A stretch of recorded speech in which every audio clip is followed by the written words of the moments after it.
Leaving high quality sacrifice. அப்படின்னா Abraham கொடுத்தது உயிருள்ள உயர்தரமான பலியை செலுத்தினார்.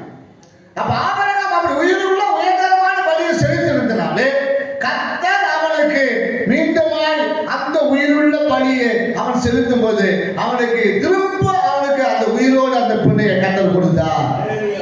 பிள்ளையை உயிரோட திரும்ப கொடுத்தார். அவன் கொண்டு வந்தது திருப்பி அவன் கொண்டு வந்தான்.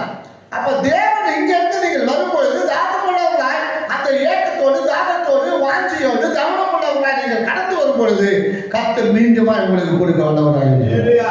ஆதியாகமம் 22வது அதிகாரத்துல 16 18 வசனம் வரை வாசிக்கின்ற பொழுது,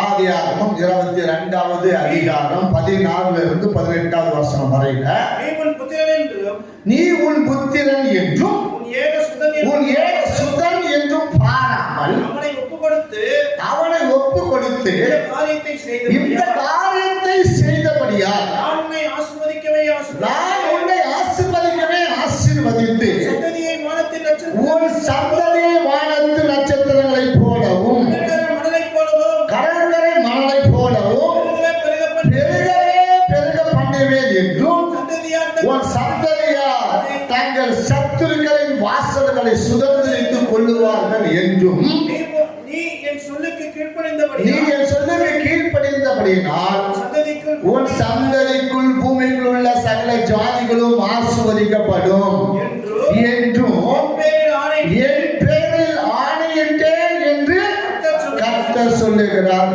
என்றார். அல்லேலூயா. கர்த்தருடைய வார்த்தை என்ன? கர்த்தருடைய வார்த்தை என்ன? நான் உன் சந்ததிக்குள்ள உனக்குள்ள உன் சந்ததிக்குள்ள நீ என் சொல்லுக்கு கீழ்ப்படினாலே உன்னை என்ன செய்வேன்? இந்த சந்ததிக்குள்ள பூமியில் உள்ள சகல ஜனங்களிலும் ஆசீர்வதிப்பேன் என்று என் பெயரிலே உனக்கு ஆணையிடுகிறேன் என்று கர்த்தருடைய பெயரிலே ஆணையிட்டு சொன்னார். அவன் உயர்தரமான பலியை செலுத்தினான். அவன் உயிருள்ள பலியை செலுத்தினான்.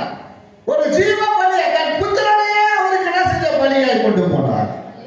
இன்னைக்கு நாம என்ன கொடுக்கிறோம்? நாம என்ன செய்யறோம்? நாம எப்படி கொடுக்கிறோம்? நாம எப்படி செய்யறோம்?